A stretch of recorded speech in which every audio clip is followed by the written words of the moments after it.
Alright guys, I'm back with my review of this week's TNA Impact Wrestling for June 6th, 2013. And I like this show. I thought this was a good show this week, but there was some stuff on here that was just really silly. So, anyways, before I get into TNA, I guess I should go ahead and mention that Todd Kennelly's gone. That kind of sucks. They got rid of him. He was one of the announcers. I liked Todd Kennelly. I liked hearing him call Tazz out on some of the dumbass shit he would say, and that's probably why he got fired. Tazz thought he was upstaging him, but that's just me guessing. They also got rid of Douglas Williams, which is a disappointment. I think that was a huge waste of talent. They would only use him when they went to the UK, but I feel like I've been saying they should do more with Douglas Williams since I've been doing videos. And it never happened. Same thing with Rockstar Spud. I told you that wasn't going anywhere. And TNA's boot camp with Rockstar Spud is just like WWE's Tough Enough with Big Andy, who they fired and never did anything. It's just a way to get ratings. They never plan to use these guys. So anyways, on to this week's show. Bully Ray comes out. On his way to the ring, he stares down a little person. This was awesome. He doesn't laugh. He doesn't do anything. This was perfect. He gets in the ring and he says he single-handedly defeated Sting, and Sting may even retire.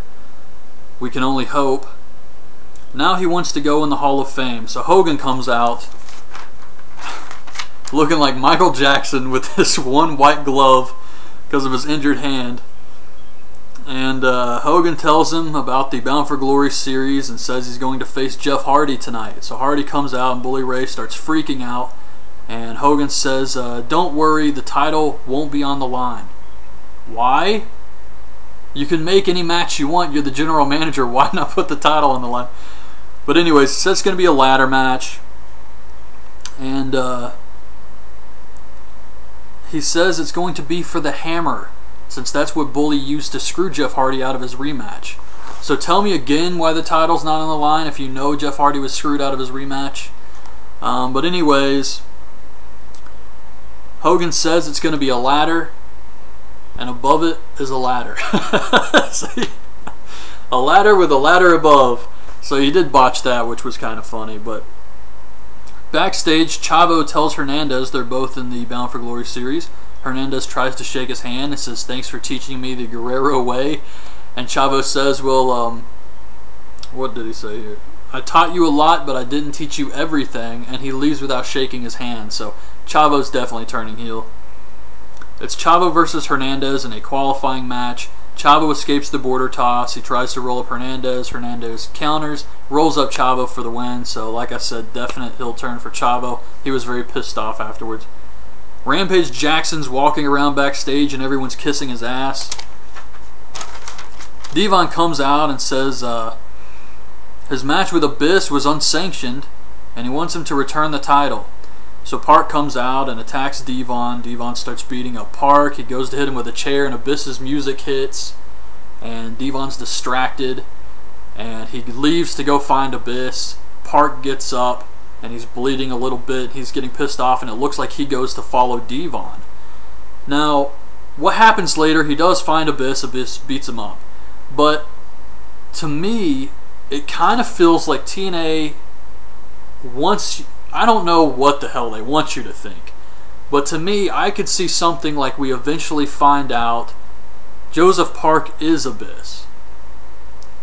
And that's why he goes crazy when he sees the blood. And that's the person who really attacked Devon backstage. It looked like Abyss, but it's really Joseph Park. Now, if they try to make it to where it's been Abyss all along, everybody's going to look like a moron. Because obviously the fans know that Abyss is, Joseph Park is Abyss. In real life. But if they make it in the storyline that he's been Abyss the whole time, and the wrestlers didn't figure this out, they're going to all look completely stupid. It's kind of like the whole Ultimate Warrior in the Mirror thing with WCW. That's what it reminds me of anyway. So I hope they don't do that, because it would just be too over the top. But backstage, Devon and Knox are looking for Abyss. Robbie E comes out and says he was the MVP of last year's Bound for Glory series. I even got 5 points, bro. And I still remember that video, actually, where he said the 5 points, bro. So it's Robbie E versus Samoa Joe, qualifying match. Joe hits the Muscle Buster, chokes out Robbie E for the win.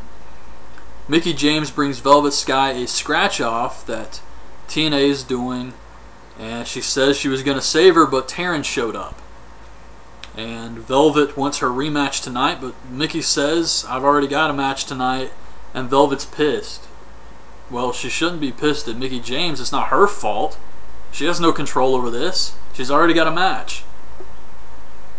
Rampage Jackson comes out. Now, I only know this guy really from the episode of The Ultimate Fighter where he kept calling that guy titties. But he comes out and he says that to be the best, you got to beat the best. Kurt Angle comes out and says he's got to go through him. Rampage tries to look pissed. He fails. This is going to be bad. Just look at the King Mo situation and how well that worked out for him. But this was the big free agent they were building up. It's Rampage Jackson. It wasn't exactly Austin and Mike Tyson, but whatever. I think it's a bad idea. Hardy says he will get his revenge tonight. Bully and Anderson are talking backstage. Apparently, D'Lo's out of the group, and Anderson wants the VP position. Rude, Aries, and Kenny King versus Sabin, Storm, and Gunner. Fans were chanting, "We want Gunner." Sabin wins with the driver on King. It was a good match, but it was pretty short. Devon and Knox think they found Abyss and charge into a room. Brooks telling Taryn Terrell how awesome her match was with Gail Kim at Slammiversary. And Taryn says, are you still in love with Bully? Gotta keep the focus on the Hogans. Mickie James versus Taylor Hendricks. She was one of the gut check winners. And Mickie James was awesome here, making fun of Taylor's entrance like she really cared about it. I thought she did great. I guess the storyline's going to be Mickie James is only facing weak opponents and dodging Velvet. I guess that's where they're going with this. Fans started chanting all types of stuff here. Cena sucks, yes, Macho Man, Goldberg. I guess they were just really bored with this match. I thought it was okay. But anyways, Mickie tells ODB she hurt her knee and then takes a cheap shot at Taylor and hits a roundhouse kick for the win. And actually, after watching this match and seeing Mickie James hit the roundhouse kick to win, I wrote down that I need to review Bloodsport. That made me want to watch Bloodsport. Maybe it's this and Vince saying on Raw this week that it's not a Bloodsport, it's family entertainment. I don't know, but I did write that down. So anyways, we see Abyss drag Knox into the shadows, and then he attacks Devon, and he says he's going to take the belt, or he's going to send the belt into the Abyss, or something like that. Take the belt into the Abyss. So I guess he's going to absorb it like Cell. I have no idea. Sting sent out a tweet about how no one came to help him at Slammiversary, I guess. I don't know. They're going to try and do something with that. I did think that was weird. I said in the Slammiversary review, it was strange that no one came to help Sting, Magnus, and Samoa Joe. All these guys always run out there. And this time, it's for the world title. He never gets another world title shot, and no one comes out. It was weird. So I'm glad they are doing something with that. So the main event is Hardy versus Bully in a ladder match for a hammer. Bully Ray works the leg. Hardy kicks the ladder into Bully, right in the crotch. Bully says, "Tazz, my balls." Hardy goes for the hammer, but Bully pulls the ladder out. Hardy gets the hammer, or Bully gets the hammer, but Hardy hits a twist of stunner and grabs it. Bully runs away. Hardy tries to chase after him, but starts selling the leg injury. And Bully Ray gets backstage, and he's like, "Where's my belt?" And I was actually thinking when I saw this that maybe they would do something where the Aces and Eights get their own title. Kind of like how the NWO would spray paint the belt, or Steve Austin had a custom title, things like that, and Jeff Hardy had his own title when he was a heel. Maybe they're going to bring in an Aces and Eights belt. But anyways, he's yelling backstage, "Where's my belt?" And then you see Hulk Hogan creep up behind him with the hammer. This was some creepy shit. But he's getting ready to kill Bully, and Brooke runs up and says, "No, Daddy, no." And that's how the show ended. So there was a lot of stuff on this week's show that was really silly, but I enjoyed it. I thought it was an entertaining episode this week, so this is a good one. But anyways, that's my review of this week's TNA Impact Wrestling. Hope you guys liked the video. Leave your thoughts on this week's show in the comments, and thanks for watching. Bye.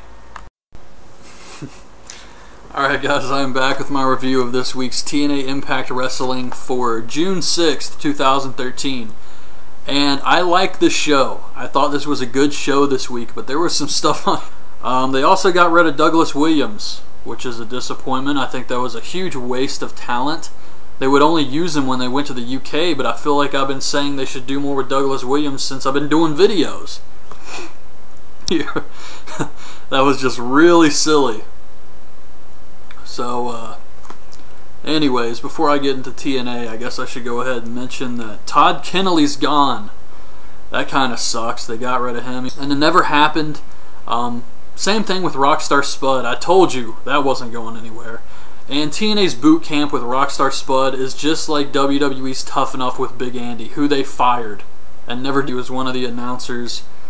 I liked Todd Kennelly. I liked hearing him call Tazz out on some of the dumbass shit he would say, and that's probably why he got fired. Tazz thought he was upstaging him, but that's just me guessing.